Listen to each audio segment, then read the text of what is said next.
Hello class 5th, welcome to EVS classes. In EVS, you are studying chapter 7, chapter name is Forest and People. Today I am going to teach, the heading is The Effect of Deforestation. वनों की कटाई का प्रभाव. Deforestation मतलब होता है जंगलों की कटाई और effects मतलब होता है प्रभाव. वनों की कटाई के क्या क्या प्रभाव हैं, वनों के कटने से क्या क्या चीजें घटित होती हैं, इस हेडिंग में हम पढ़ेंगे. तो आइए पढ़ते हैं. The rapid cutting of forest is called deforestation. Deforestation आखिर होता क्या है? तो डिफॉरेस्टेशन का मतलब है रैपिड कटिंग ऑफ फॉरेस्ट. जंगलों की लगातार जंगलों का कटना इज कॉल्ड कहा जाता है डिफॉरेस्टेशन. जंगलों का लगातार कटना डिफॉरेस्टेशन कहलाता है. टुडे आजकल फॉरेस्ट आर डिसअपियरिंग. जंगल डिसअपियर हो रहे हैं, गायब हो रहे हैं. वेरी फास्ट, बहुत ही तेजी से. एज पीपल, जैसे कि लोग, आर कटिंग अवे, काट रहे हैं. ह्यूज नंबर ऑफ ट्रीज, ज़्यादा संख्या में लोग पेड़ों को काट रहे हैं. जंगल जो है वो गायब हो रहे हैं. लार्ज कंपनीज एंड कॉन्ट्रैक्टर्स, बड़ी बड़ी कंपनियां और जो कॉन्ट्रैक्टर्स हैं, cut down large forest area. बहुत बड़े बड़े, बहुत विस्तृत जंगली क्षेत्रों को काट रहे हैं. Out of sheer greed of money, ज़्यादा पैसे के लालच के कारण. Bad thing happens when trees cut down, जब पेड़ कट जाएंगे. व्हेन ट्रीज कट डाउन, जब पेड़ कट जाएंगे तब बैड थिंग हैपन, खराब चीजें घटित होंगी. प्लांट्स एंड एनिमल्स, पौधे और जानवर, that live in the forest, जो कि जंगल में रहते हैं, आर डिस्ट्रॉयड, वे नष्ट हो जाएंगे, वे नष्ट हो जाते हैं. And some species become extinct, और कुछ प्रजातियां पौधे और जानवरों की पूरी तरह से विलुप्त हो जाती है. The adivasis of the area lose their source of food. Adivasis of the area, उस एरिया के, उस क्षेत्र के जो आदिवासी हैं, lose their source of food, अपने भोजन के स्रोत को खो देते हैं. फ्यूल के स्रोत को, ईंधन के स्रोत को खो देते हैं. कंस्ट्रक्शन मटेरियल, अपने घर बनाने के लिए उन्हें कंस्ट्रक्शन मटेरियल नहीं मिल पाता. Grazing plant for their cattle, और अपने जानवरों के लिए उन्हें ग्रेजिंग प्लांट नहीं मिल पाता, चारा नहीं मिल पाता.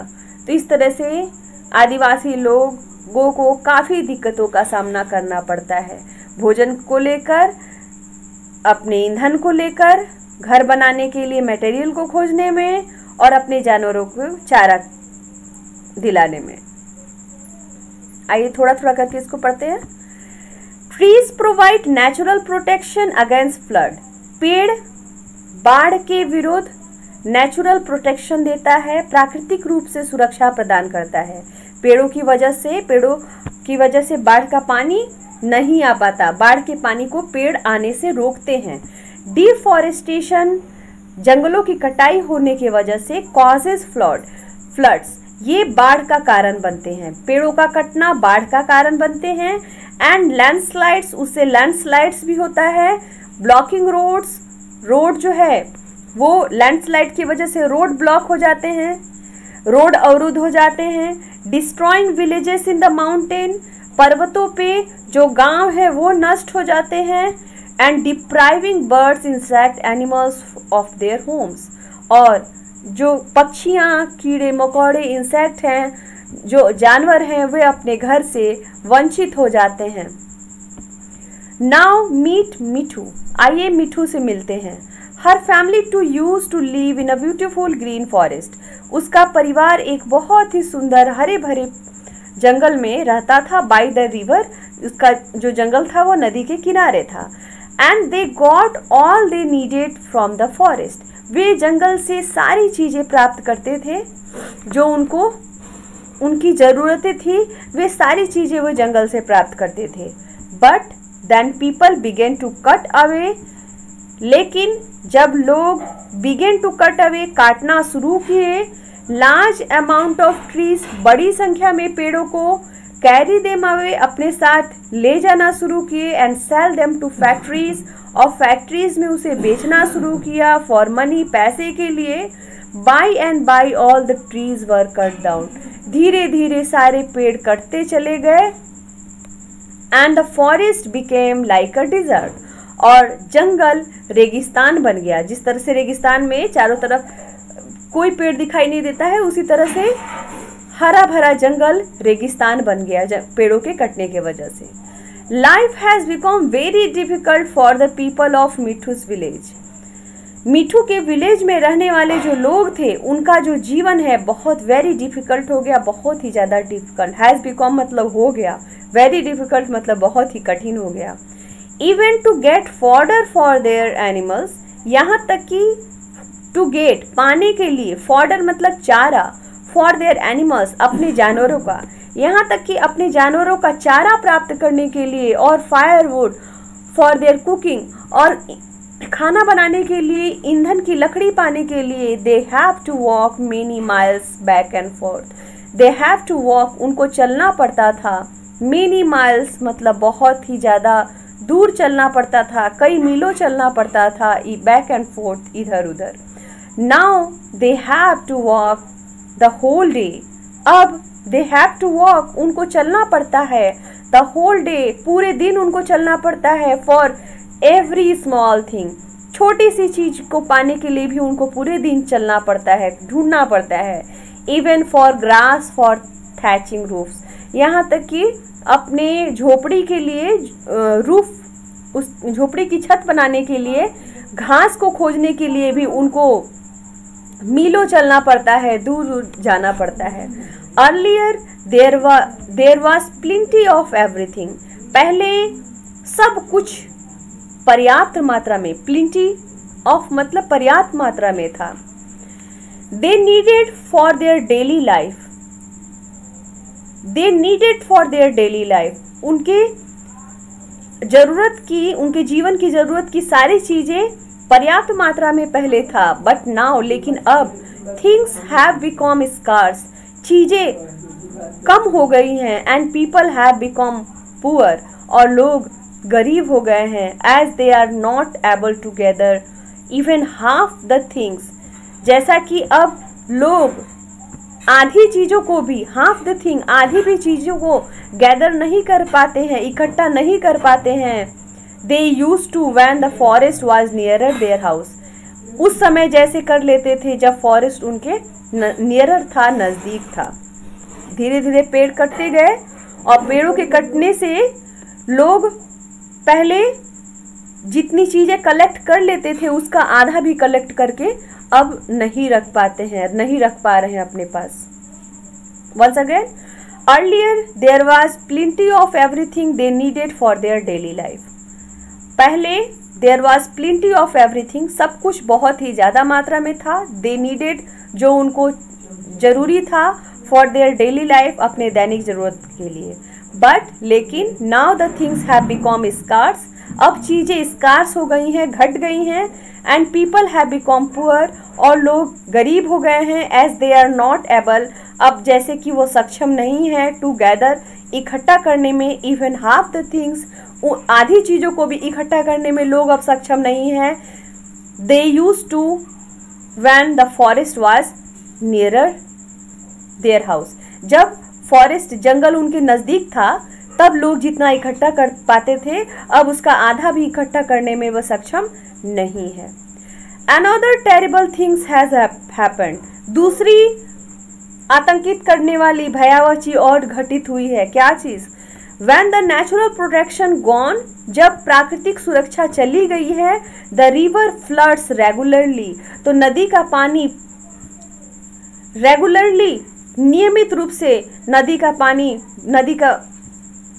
पानी मतलब बाढ़ आ जाता है।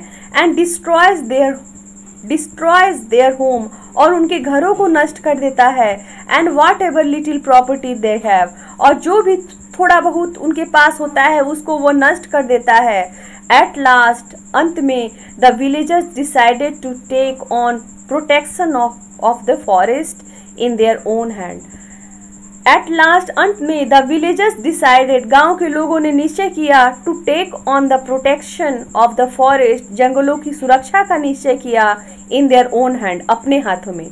अंत में गांव के लोगों ने जंगलों की सुरक्षा का जिम्मा अपने हाथ में लिया। एंड एवरी नाइट, और प्रत्येक रात, duty was assigned, duty assign की जाती है, ड्यूटी दी जाती है टू द विलेजर्स, गांव के लोगों को, टू गार्ड द फॉरेस्ट, जंगल की रखवाली करने का। कभी किसी को जंगल की रखवाली करने के लिए किसी रात किसी को दिया जाता है, किसी रात किसी और को दिया जाता है। तो इस तरह से लोग जंगल की रखवाली रात के समय करते हैं कि रात के समय कोई चोर आकर जंगलों को काटे ना। They manage to catch the thieves, वे इस प्रकार से थीप्स को, चोर को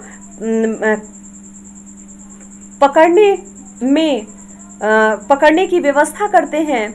and get back much of the stolen wood which they are using to repair their houses, और फिर से कई बार वे वापस पा लेते हैं मच ऑफ स्टोलन वुड, चुराए गए लकड़ियां भी वे वापस पा लेते हैं, which they are using to repair their house, जो जिन लकड़ियों का उपयोग बाद में वो अपने घर को रिपेयर करने में करते हैं।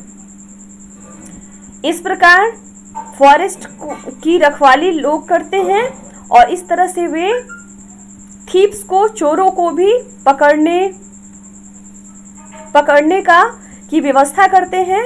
और बहुत सारी चुराई गई लकड़ियां भी उन्होंने फिर से वापस पा ली है और फिर इन लकड़ियों का उपयोग अपने वो घर को रिपेयर करने में करते हैं।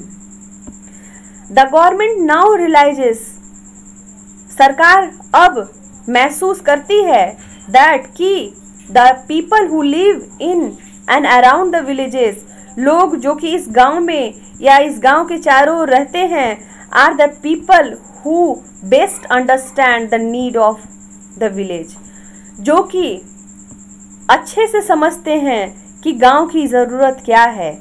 Adivasis have now joined the management to protect their forest, Adivasis have now joined the management, Adivasis ने अब जंगलों को प्रोटेक्ट करने का जो मैनेजमेंट है उसको ज्वाइन कर लिया है। They have been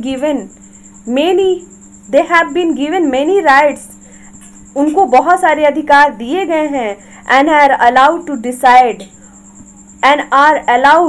decide how many trees can be cut and which trees can be cut and which are not to be touch, और उनको यह अनुमति मिली है कि वे निश्चित करें कि कितनी संख्या में पेड़ काटे जा सकते हैं, कौन सा पेड़ काटा जा सकता है और कौन सा पेड़ नहीं काटना है, कौन से पेड़ को बिल्कुल भी नहीं छोड़ना है। ये सारा डिसाइड करेंगे आदिवासी पीपल, क्योंकि वो जंगल के कट जाने से उनको बहुत ही ज़्यादा सफ़र करना पड़ रहा है, तो जंगल की क्या इम्पोर्टेंस है उनको बहुत ही बेहतर तरीके से पता है। तो गवर्नमेंट भी अब यह महसूस करती है, उन लोगों की ज़रूरतों को गवर्नमेंट भी महसूस कर रही है और उनको बहुत सारे अधिकार दिए गए हैं ताकि वो खुद निश्चित करें कि कितनी संख्या में पेड़ों को काटा जाए, कौन से पेड़ों को काटा जाए और कौन से पेड़ों को बिल्कुल भी टच न किया जाए। तो हमने पढ़ा डिफॉरेस्टेशन, इफेक्ट ऑफ डिफॉरेस्टेशन, जंगलों के कटने के कारण क्या क्या प्रभाव आदिवासी के ऊपर पड़ा और उनको किन किन दिक्कतों का सामना करना पड़ा है। जंगलों के कटने की वजह से लगातार बारिश भी कम होते जा रहा है, क्योंकि जंगल बारिश कराने में भी सहायक होते हैं। पेड़ों में जो एक्सेस वाटर होता है पेड़ों की पत्तियों के माध्यम से एटमॉस्फेयर में जाता है और फिर वो बारिश के रूप में हमारी धरती पर पुनः वापस आता है। तो इस तरह से पेड़ बारिश कराने में भी सहायक होते हैं, लेकिन डिफॉरेस्टेशन होने के कारण जंगलों के कटने की वजह से बारिश भी कम हो गई है और कार्बन डाइऑक्साइड की मात्रा दिन प्रतिदिन बढ़ती जा रही है, जिससे ग्लोबल वार्मिंग बढ़ता जा रहा है। पृथ्वी हमारी गर्म होती जा रही है कार्बन डाइऑक्साइड की मात्रा बढ़ने के वजह से। तो जंगलों के बहुत ही भयावह दुष्परिणाम हमें देखने को मिल रहे हैं। इफेक्ट ऑफ डिफॉरेस्टेशन आज आप पढ़ेंगे। Thank you.